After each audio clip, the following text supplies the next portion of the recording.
Welcome to another kingdom building conversation where we put Christ on display through those serving him in the culture. Today's guest is interesting for a number of reasons. Let me just start right here. Pandora named him Christian Artist to Watch in 2020. His tracks Higher and Real Love from Hulvey Volume 1 and Volume 2 were featured in VH1's Love and Hip Hop Atlanta in 2020. And Cold Blooded was featured in ABC's hit show, The Rookie. Shortly after Broken Heart released, the world shut down, entered into a global pandemic, and we all have felt that. But this put his hopes of touring and performing on hold, and like the rest of the world, he found himself in his bedroom, secluded from friends and family, but he was forced to face his insecurities and fears and surrender them to God. It was then this forthcoming album that we're going to talk about was born. He's here to do that today. So welcome, Hulvey, to this episode of Kingdom Building Conversations. Welcome, brother. Going on, man? Thank you for having me, bro. Absolutely. Good to be with you, man. Good to be with you. You too, bro. I'm excited. Hey, listen, I'm enjoying this album that we're going to spend some time talking about. I like a couple things about it, man. The versatility, the storyline, and everything. But before we jump into that, I always like to start out with some lighthearted moments, man. And we call it the lightning round. Bunch of questions I'm going to throw at you really quickly. All right. I'm gonna warm you up with a couple ones that like yes or no, this or that type questions. They'll go deeper, but try not to overthink them. I'm gonna hit like 20 questions. It's gonna be quick. Let's get all it. Right. Like freestyle. Exactly, like freestyling. You see, you hit it. I knew you and I would be there. All right, cool. Dog or cat person? Dog. Text and talking to DM? Text. Quality of life or quantity of life? Quality. Quality. Okay. Last time you laughed out loud, very hard. Pass. Pass. Okay. Nice. 2 things you would change about yourself. Man, I wish I was a little taller so I could be in the NBA. And then, man, smaller feet. I got smaller feet. I need a 10.5 so I can get more shoes. Oh, that's funny, man. That is funny. When are you most productive? Oh, it used to be nighttime. Now I say around like midday. Midday? Okay. Yeah. Okay. What chore do you hate doing? Oh, bro. I don't like dishes. I feel you on that, bro. Hey, you know what? Actually, I'm gonna take that back. I find it peaceful now. Maybe it's because I'm older. No, it is peaceful, but it's like the act of getting up to do them. Yeah. It's like it's gotta be on my terms when I want to do it. Bro, it's the first dish, bro. I'm like, bro, I'm not feeling this. Yeah. Or start being like, hey, bro, you better finish these dishes. Yeah, I'm with you. What's the first thing you think about in the morning? Bro, so it's interesting. If my heart right, the first thing I'm gonna think about is just talking to him. But sometimes I find myself rolling over on the gram. Yeah. Like checking the gram or texting my fiance, those are good things. But at the end of the day, bro, the first thing first should be him. And it's cool because I know that when I'm thinking of him in the morning, it ain't for me. It's him saying good morning. Right. Him saying it. That's beautiful. All right. This is a pivotal one. This could split a fan base. Okay. iPhone or Samsung, or iPhone or Android, I guess I should say. iPhone. All right, my man. That's my man. All right. What age do you want to retire? Bro, I don't got no limits. I don't got no expectations. So got it. Yeah. Okay. You ever watch the show Amazing Race?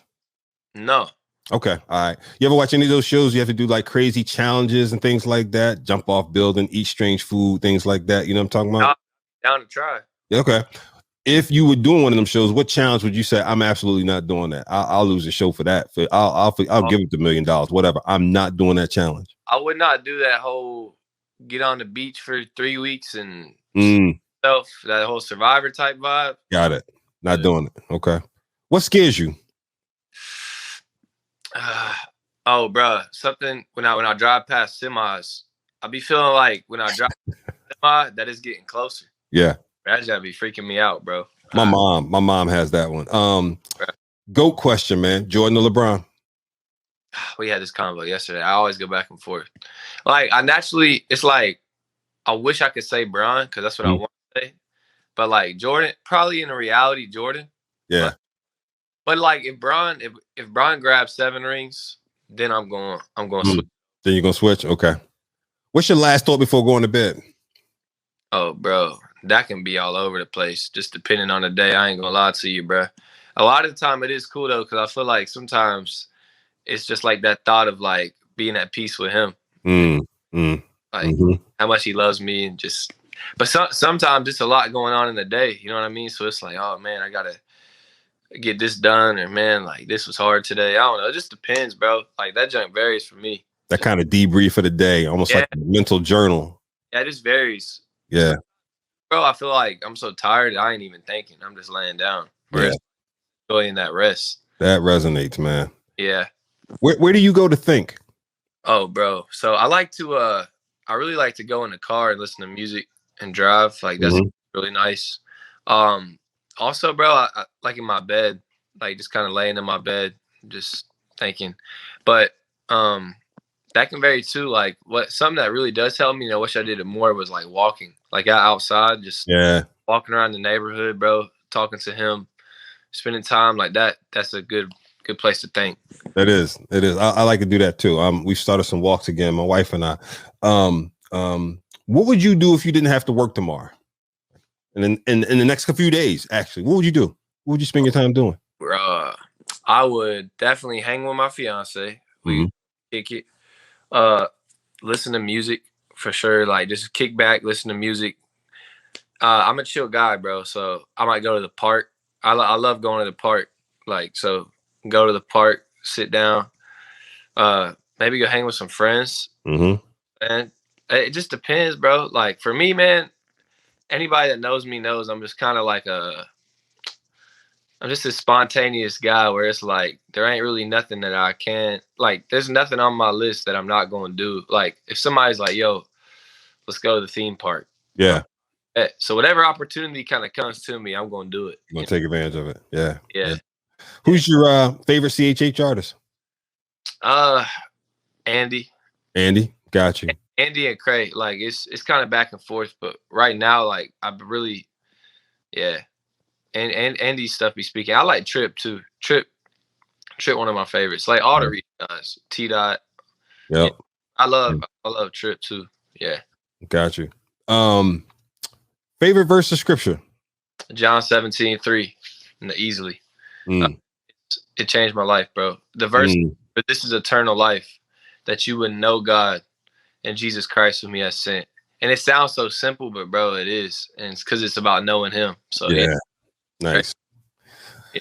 Top 3 songs on your playlist. Oh, I know it's a tough one, man. I know. I don't know like the most played, but if like I could pick the best, like my favorite songs. Yeah. Like overall, the joint by Louis Armstrong, "What a Wonderful World." I love that song. Right? Yeah. I love "Clarity" by Andy. That joint's crazy. Oh, bro, I got so many songs, bro. Ain't the Mountain High Enough too. I like Marvin Gaye. All his stuff's crazy. Yeah. The diversity of music that you listen to, I like. Yeah, I got you. I like, so like for me, it's interesting because I find a lot of the stuff I'm playing is CHH, but it's because obviously those are the people around me. Right. Like I really find the deep dives where like when I'm having like for me, like those rich listening experiences come from like those older influences. And bro, another person that just hit me is Josh Garrels. I don't know if you heard of him, but bro, that's my favorite artist. Like John Bellion, like stuff like that. Like, yeah, bro. I think I recognize the name. What's one of his songs? Josh. Born Again, Farther Along. Okay. Bro, he's crazy. I'll have to check it out. Okay. Favorite board game? Monopoly. Yeah. Oh, Candyland. Candyland. Boy, you bring it back. Memories. Candyland. Yes, man. You're kind of young for Candyland. Okay. All right. I love it, bro. Yeah, that's a classic.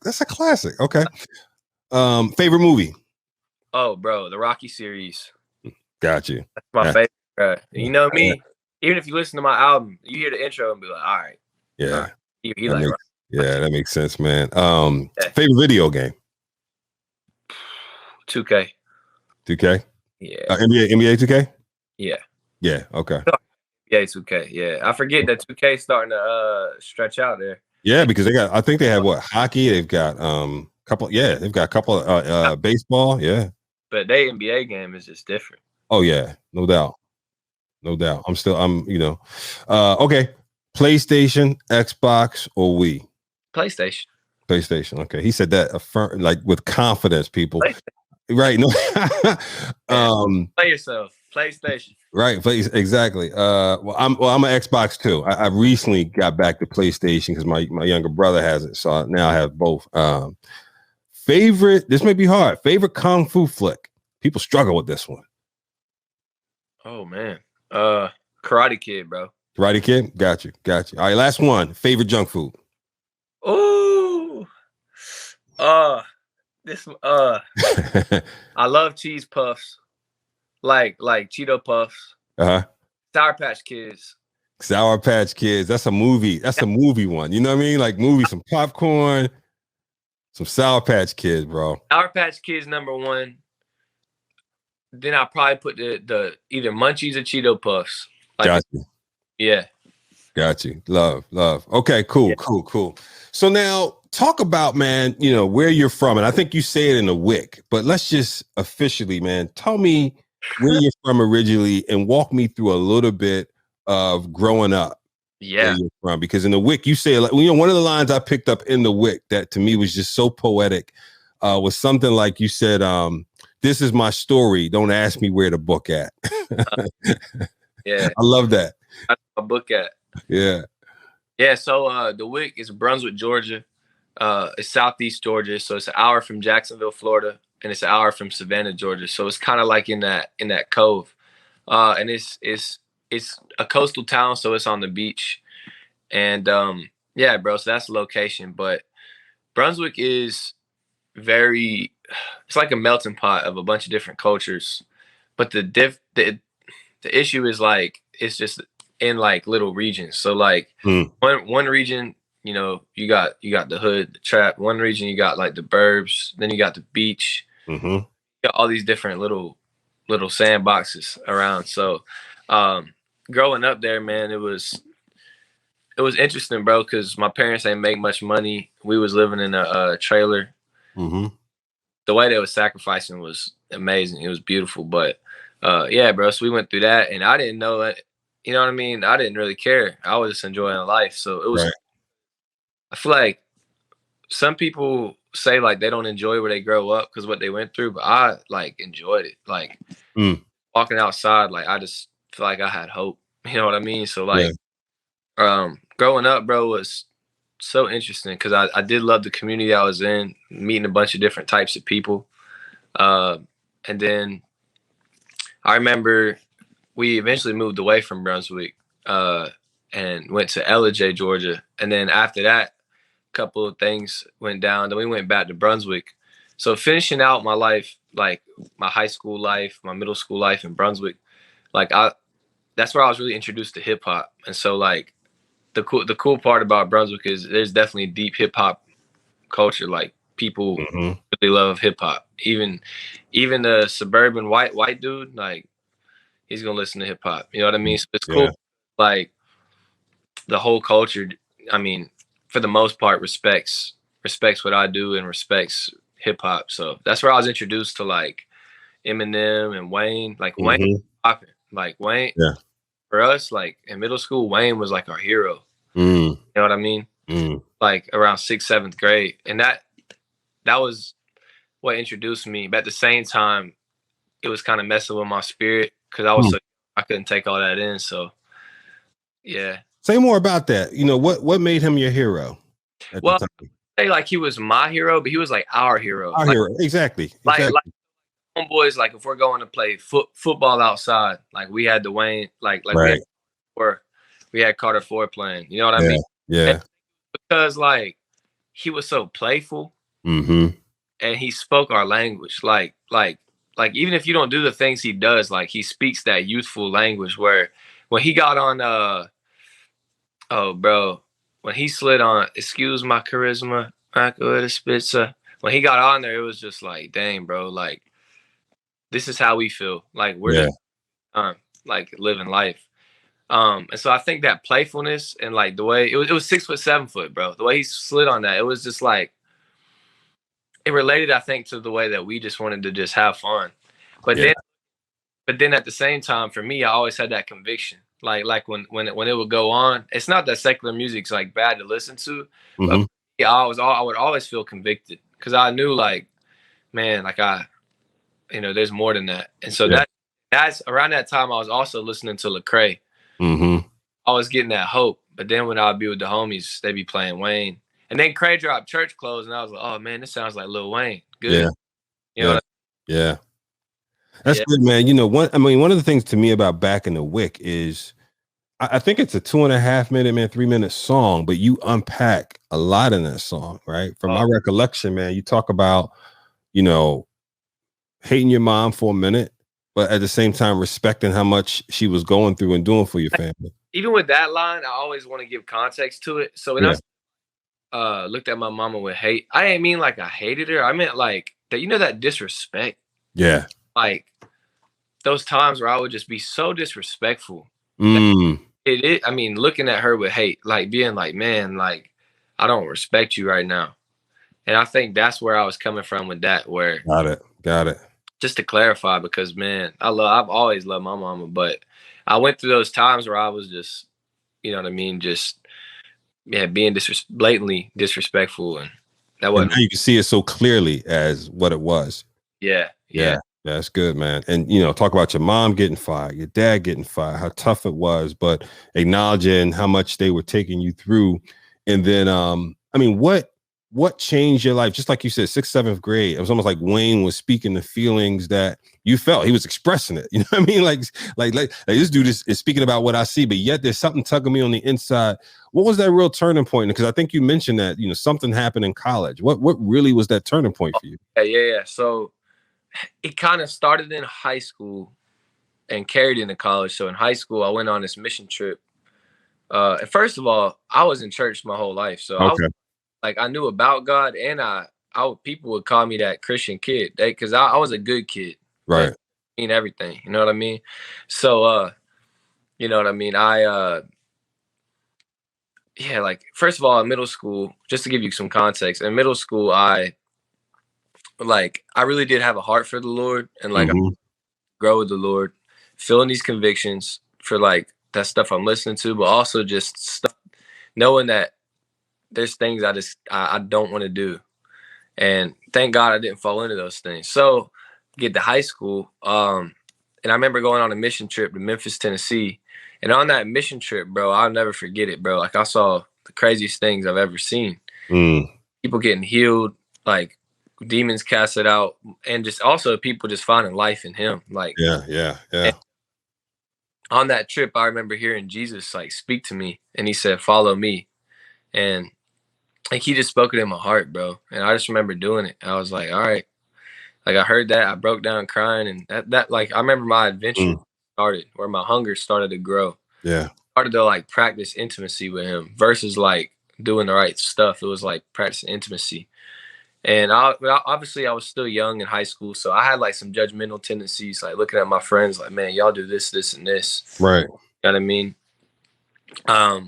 Then I remember going to college, and man, bro, I started going after him hard, bro. Taking time out to go duck away. Same spot. I'll go to the same spot on campus by the lake and just bro, I had this beautiful time with him, bro. And I remember just growing, the way I was seeing the world, seeing even seeing girls. I remember seeing girls in a whole other light, where I was I just see all as my sisters. Bro, my eyes had changed, bro. Yeah. I remember having a day where it was just listening to the Holy Spirit. All right, cool. I'm gonna go drive 20 minutes to the beach, pray for this person, dip around, come back, go to the gas station, talk to this person. It was just living in the kingdom. You know what I mean? Yeah.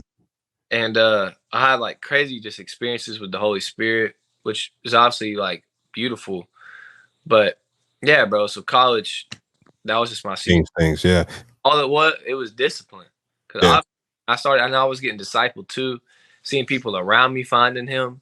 like crazy, bro. Like, Yeah. I'm eternally grateful for that season. So good, man. And you know, you say some of that in one of the songs too. I can't remember if it was Back in the Wick or another song, but you said, you know, how it changed your life and you changed your visual and how you saw women. And you said, marry my wife and I'm not going to marry her twice. Yeah. You know, say more about what you meant in that line. Yeah, man.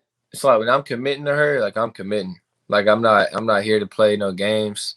I'm not here to like I'm in a pure heart. I want to be there for her always. You know what I'm saying? Yeah. Like I feel like sometimes, and this ain't based on nobody else, but for me, like I don't want. And people have been through things, so I totally understand it. But for like me in my marriage, I want to make sure that, man, divorce ain't even a word. Yeah. I want to always fight for her heart. Yeah. Like always pursue her like Christ does. Because he never left me, man. He could have plenty of times. So, yeah, bro, that's kind of what I meant by it. I mean, I'm staying loyal to the soil. You know what I mean? Good. Loyal to the soil. I love it. I love it. Who's a person, you know, when you think about that mission trip and what changed you, and maybe so there's not an answer to this one, but I'm going to still tug on it. Is there a person that's also had that kind of positive impact as you, you know, going through conversion or help walk you through that journey? Yeah, he just flew out this morning, bro. We was able to do a ministry together. His name's Doug. And Doug is the guy that disciples me. And the whole time he was discipling me, bro. Okay. He was like awesome, real discipleship. Like, in, like, yeah, bro. Doug. That's good. That's good. That's good.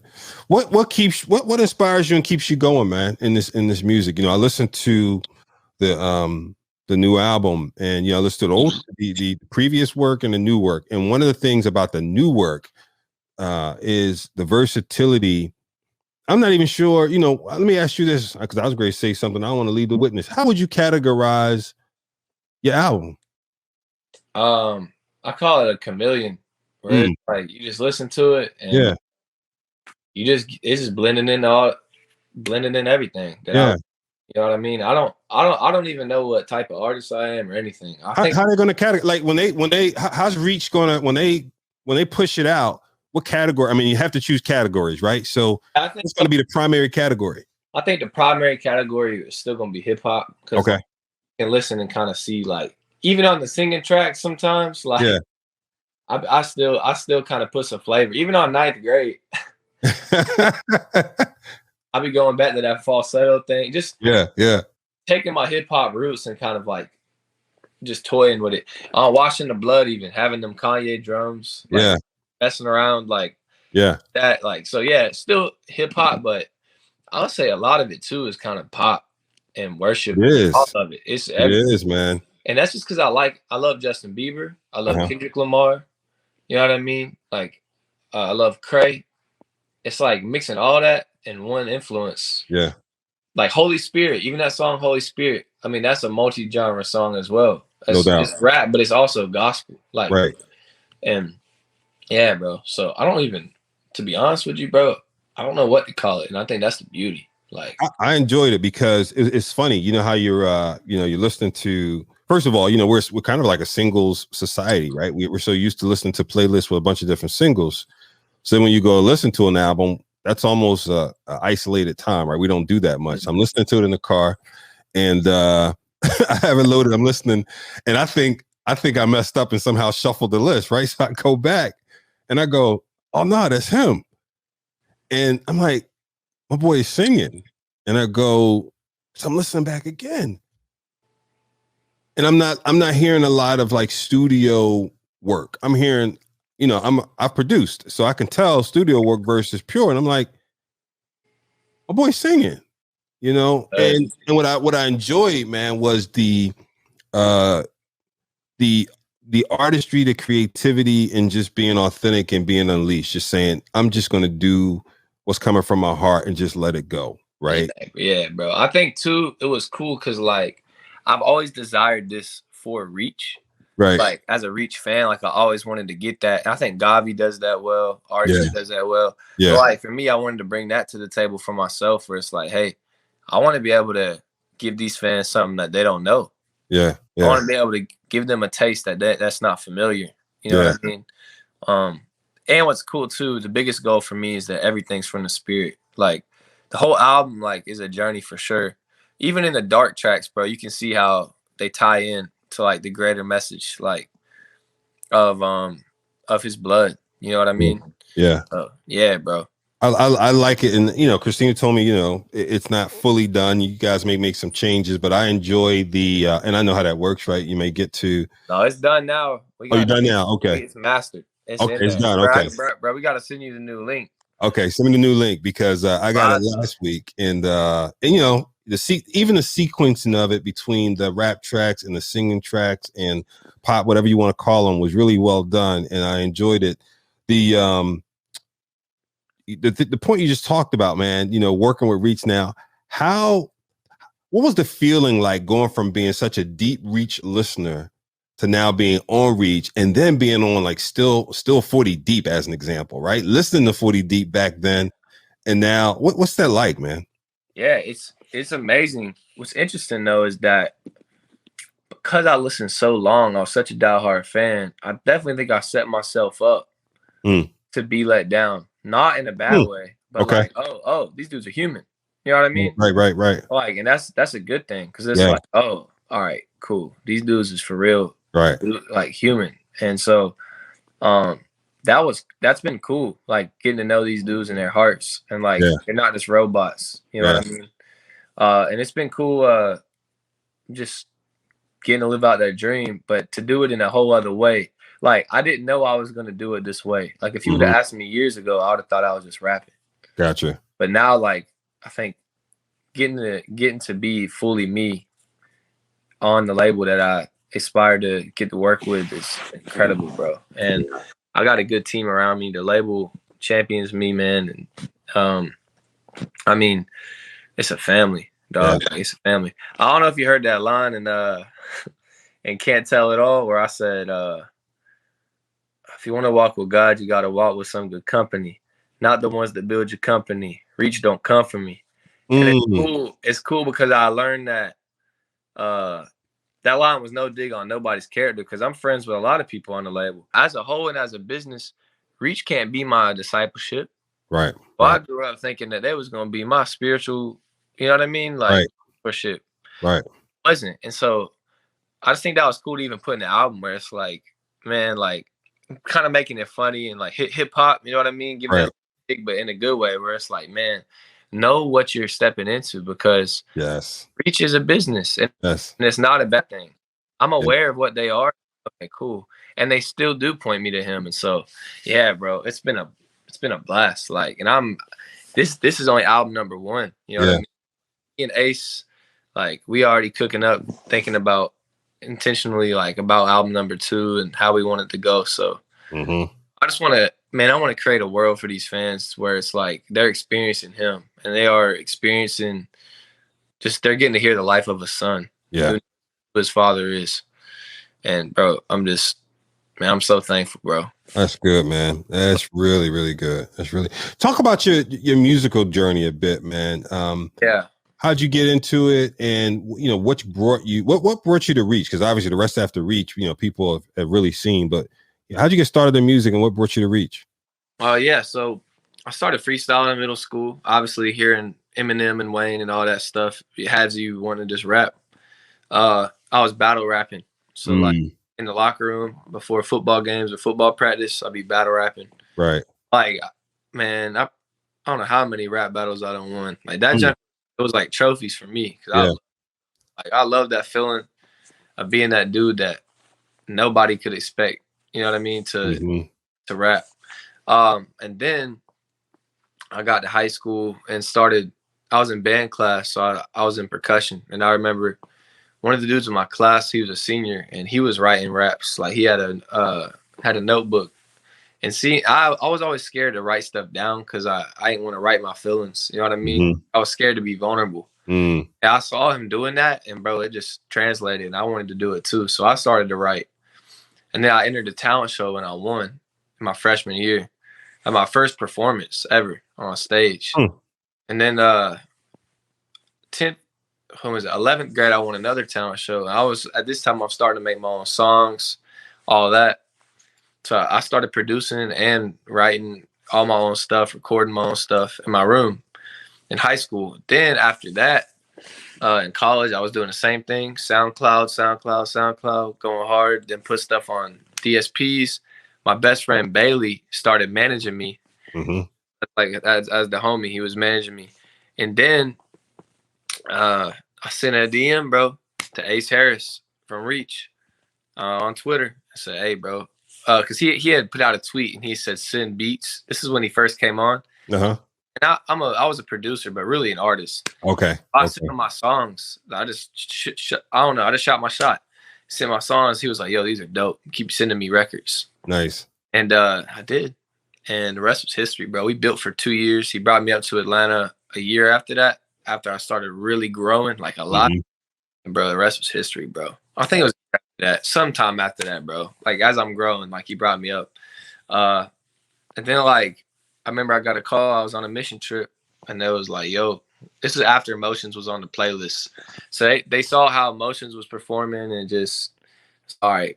So they gave me a call and said, hey, you know, we're going to sign you. So, yeah, bro, it was. Okay, so Emotions wasn't on Reach.